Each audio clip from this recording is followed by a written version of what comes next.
All right, let's get started. So today I'm here to talk about how to build an endpoint security program from scratch for an organization.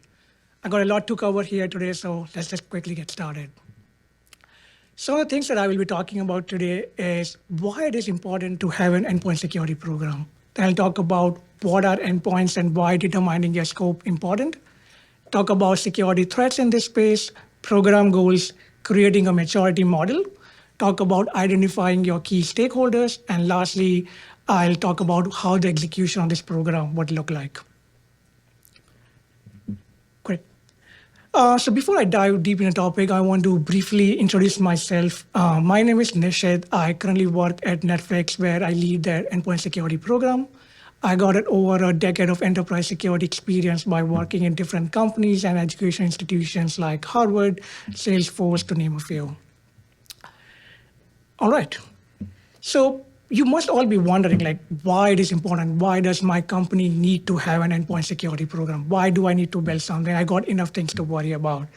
So the answer is this, like, as you all probably know, in today's day and age where anybody can work from anywhere and pretty much use any of their devices to access your company resources, that's a huge security risk. Gone are the days when people were able to use their corporate desktops in a control settings, and those were the means that they were able to access your company resources. Nowadays, pretty much is accessible from any device at anywhere. So think of it as like your employees who are constantly using their endpoints to access your internal data, your financial data, your customer data. What if those endpoints get impacted? I'm not talking about just your company-owned devices, but your mobile devices, your tablets, your personal devices. I know certain companies have a BYOD policy. So if those endpoints get compromised, all of those things that your employees are able to access are impacted as well. That's why it's really, really important to have a comprehensive endpoint security program for your company. Let's talk about endpoints. So over the years, I heard many different definitions of what is an endpoint. It seems like everybody has their own idea of what an endpoint is. So I just want to kind of get the facts straightened out and maybe get everybody on the same page here, where as I see it, and I think most of you will agree with me here, is an endpoint is any device that is connecting and exchanging information with your network. It's as simple as that.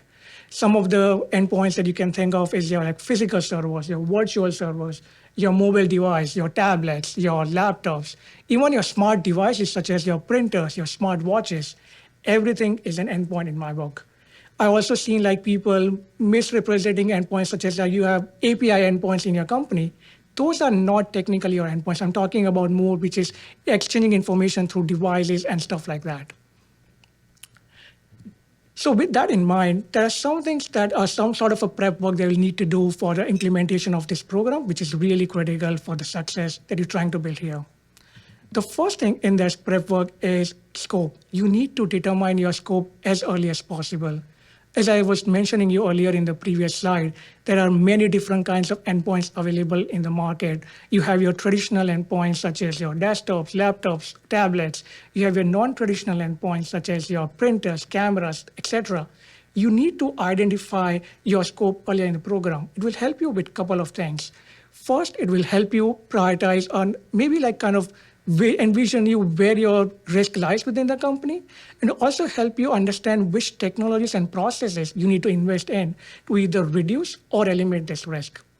Let's say that in your company has a policy where they are allowing company-owned devices such as Macs and Windows to be used for your company resources, along with use of personal mobile devices. So if that's the case and those are the devices that you want to secure, that becomes your scope. If your company has, in top of what I just mentioned, a BYOD policy where people are allowed to use their personal laptops, desktops to access company resources, if you want to secure those, then that becomes your scope as well. So try to determine what devices are allowed in your company and identify those as your scope. The other really cool thing about identifying this earlier on is will help you make informed decisions throughout your program, which will be really crucial for the success of the outcome of what you're trying to do here. The second thing that you want to do here is identifying and documenting all your security threats. based on the business that your company is doing, working on, based on the scope or the devices that they are allowing, based on your company's culture. You need to identify and document all the security threats that are applicable to you and your company in this space. If you need help, you can reach out to your partners as well. You can work with your legal team, your detection team, your compliance team, and they will also be able to help you identify all the security threats that you are seeing in this space for your company. Some of the security threats that I've seen that are applicable are data leakage, data compromise. You have your credentials compromised. You see disruption of services happening because of a compromised endpoint. So think of it again like this is not a comprehensive list of all the threats that you see in this space, and your threats may be different from what I mentioned here. So I really, really recommend you work with the internal teams and try to find out all the security threats that you see in your company. Next, you need to identify and document your program goals. At this point, you have identified your scope, you have identified your security threats. Based on that, you need to identify and document all your goals. To start, think of it as your program goals as a short-term goal that you want to achieve, let's say in an year or so. Then think of your long-term goals that you want to achieve in, let's say, 3 to 5 years. As an example, if you want to implement something like a device zero trust in your company, and which will roughly take you a couple of years or 3 years to implement everything, then that becomes your long-term goal here. And I'll talk more about this device zero trust in a future slide, so bear with me for a minute. And in terms of short term, like if you recognize that, hey, I don't have a good asset inventory and that I want to solve first before I go do my device zero trust, and well, that will probably take me a couple of years, then that becomes your short-term goal. So try to identify where your gaps are, where you're trying to go with your endpoints, what your endpoint final state looks like, and try to determine your goals earlier on.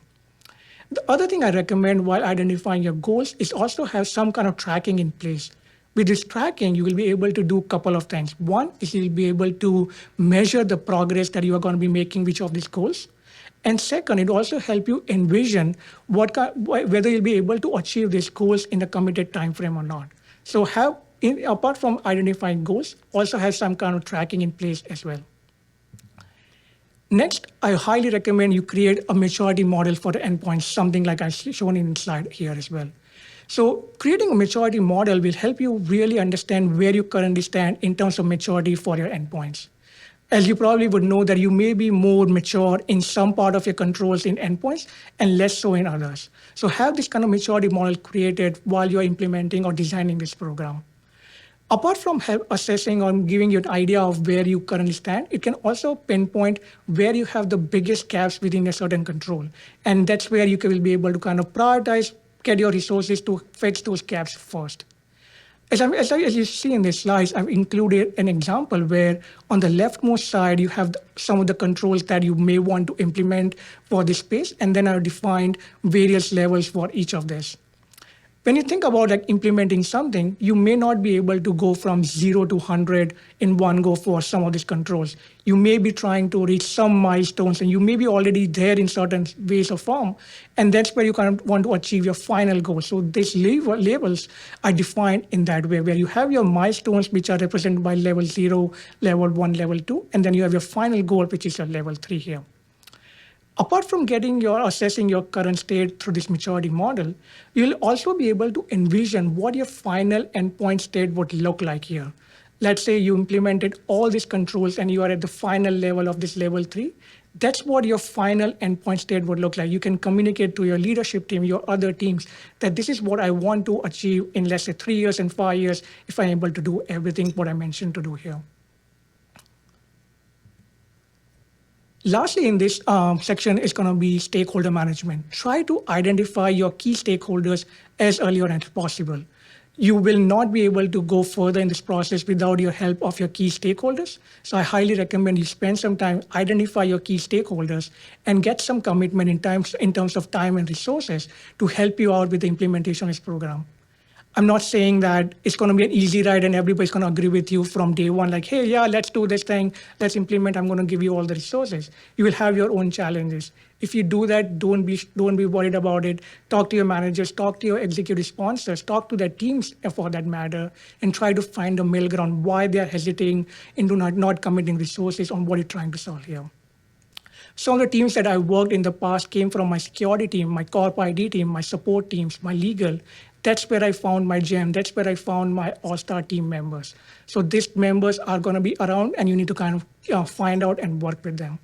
As a bonus, some of my current and former star members are present in this crowd here as well. So huge shout out to all of them. They know who they are. So thank you for everything that they did. Apart from identifying key stakeholders, I highly recommend you build strategic partnerships with your partners as well.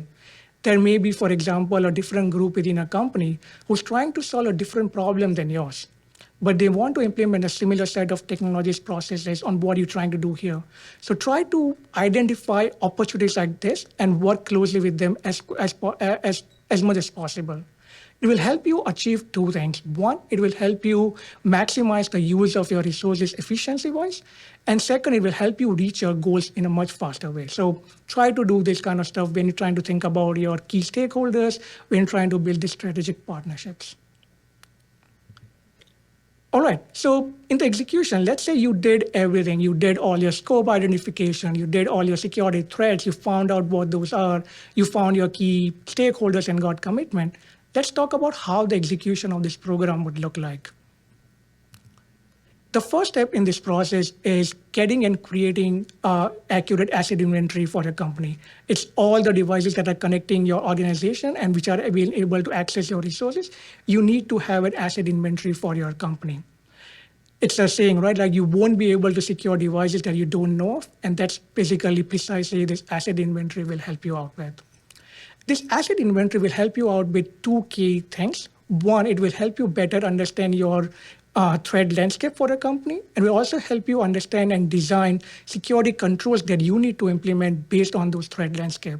So try to identify, try to have an accurate asset inventory as quickly as possible. If you don't have one, try to work with your partners here, try to work with your IT team, your procurement team, your HR team, and they will also be able to help you set up tools and process in place to help you get a better asset inventory.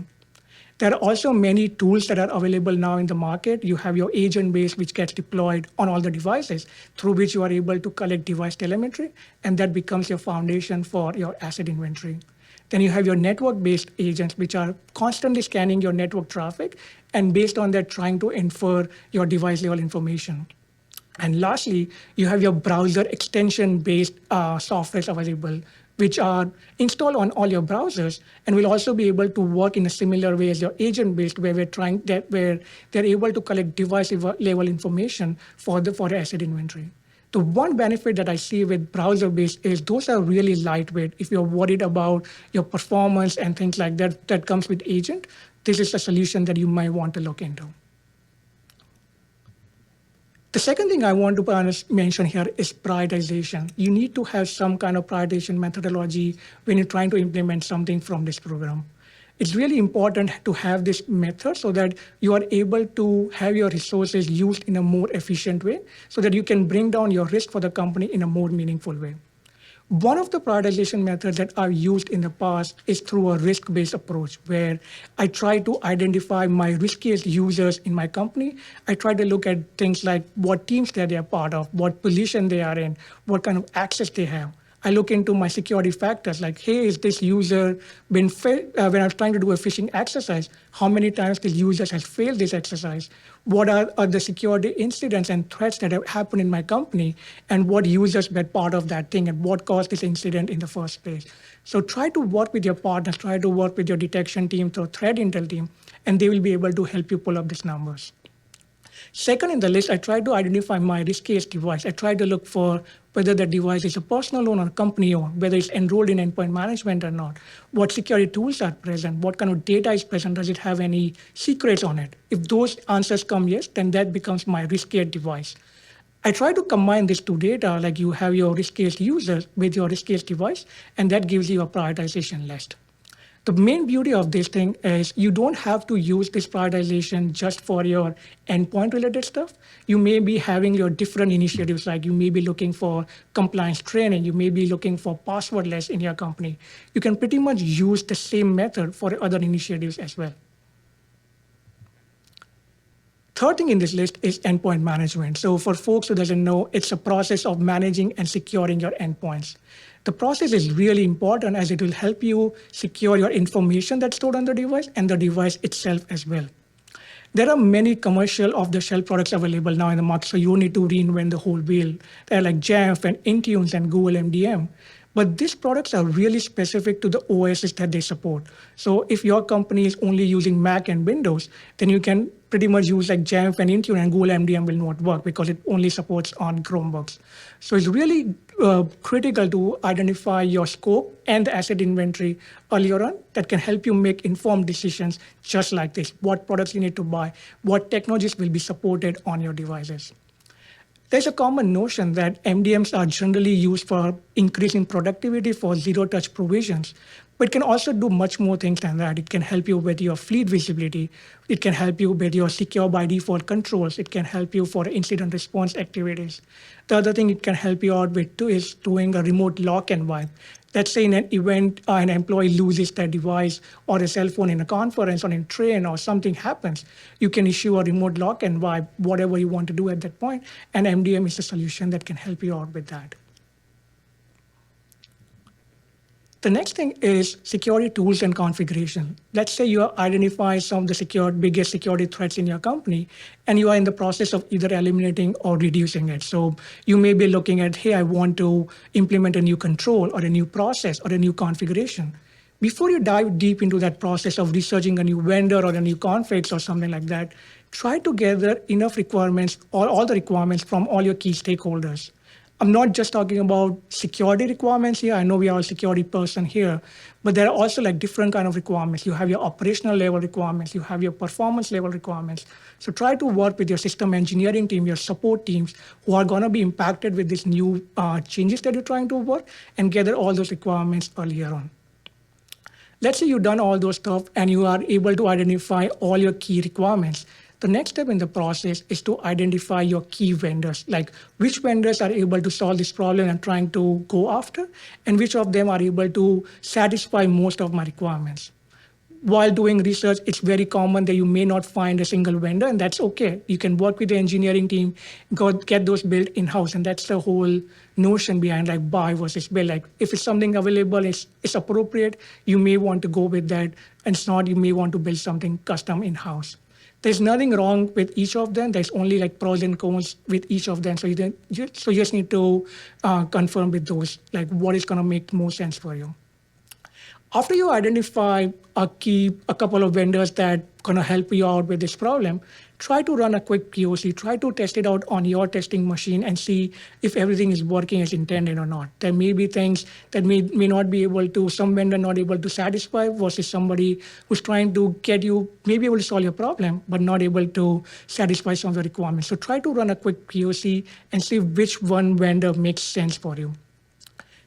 Still, this is not a time to even go for deployment. It still has one step to go here, which is the testing phase, where try to find your diverse sets of users and devices through which you want to implement something. Try to collect as much feedback as possible so that you are able to test thoroughly before you're trying to implement something. And the last step in this process is deployment. Whenever you're trying to, you gather everything, you gather requirements, you identify your tool, your vendor, you did testing. Now it's the time to communicate. That's the most crucial step in trying to implement something. I've seen many projects fail in many organizations because they were not communicated properly. So the way to think about this is whenever trying to communicate something, I tend to send out like 3 to 5 rounds of different communication to my workforce. I send out one a month before, second one a couple of weeks before, and the third one a day before the final deployment. It will help you with a couple of things. It will A, help your workforce to raise any issues and concerns within the time frame, and B, it will also give you enough time to resolve those issues before any deployments are happening. Apart from communication, documentation is also really important, where you need to make it really easily available and easy to understand. A lot of people miss that step, so I just want to kind of highlight that here as well. The next step here is to do a staggered deployment. Never do a deployment to entire workforce in a single go. As I generally do it, I generally first deploy it on my early testers groups first. Then I try to collect feedback and see how things are operating. You may have missed a few things during your testing, during a POC, and this is an excellent opportunity where you can find some stuff before you're doing your larger level deployment. After you're done with that, I generally try to stagger it through beans, like I first deploy it on my 10% of my population and see how things are operating and try to repeat the same cycle of feedback. After I'm done with that, I try to deploy it on my 30%. If it's good, I try to move on to the next 60% of my workforce. So try to stagger it as much as possible. Your support teams are going to be really thankful to you if you do this kind of stuff. Lastly, I want to talk about the device zero trust. This is a process of making sure that your devices are in a really good healthy state before they are able to access your application. As an industry, in my opinion, we need to move away from securing all the devices with the same level of scrutiny. So we need to be more pragmatic with our approach. If a device is only accessing your sensitive application, then it's okay to have like higher stringent level security requirements. But if it's only accessing low key level application with nothing in it, then it's okay to have certain leeway with certain low level of security requirements. And we need to think about that at a broader level. For folks who doesn't know zero trust, the high-level process looks something like this, where you first try to document and identify your device-level security requirements that you want to apply for your devices. Second, after you identify those things, you apply it with your identity provider for all the applications that you want to secure in the first place. And lastly, it's at the assessment level when a device is trying to access something or a particular application, you're basically checking the security requirements for those devices. And based on that, you're either allowing or denying access to those applications. This is a really 10,000 feet view. It's really high level. Obviously, it's much more complex than this, but you get the idea of how it will look for an organization. Lastly, I know I talk about a lot of these things in very detail. So if you want to take just a few bullet points, few key takeaways from you from this presentation is this. First, you need to maintain and have an accurate asset inventory. It will help you with your threat landscape. It will help you design and implement your security controls properly. Second, you will not be able to make a lot of progress single-handedly, so try to identify your key stakeholders earlier in the process and get commitment in terms of time and resources. Thirdly, don't let perfection be your enemy. Getting 100% in this space is really, really hard. So try to work with your manager, your compliance team, and see what is the risk value that makes sense for you, and try to use that as a number when you're trying to define your goals. Fourth, do not try to boil the ocean here. Have some kind of prioritization methodology. Maybe that's your riskiest devices, your users, whatever that may be. Try to prioritize that work and don't try to solve everything at once. Fifth, test thoroughly. It's very important before you do your final deployment, test it very thoroughly with the diverse sets of users and devices. And lastly, things are gonna go wrong. It will go wrong. You've done all the testing, you've done all the heavy work, something will break. So have a rollback plan handy and test it out. So in an event when something does goes wrong, you're able to quickly pivot to a good known state and take that time to evaluate what troubleshooting steps you need to do before you do your final deployment. And with that, thank you for your time. I really appreciate it.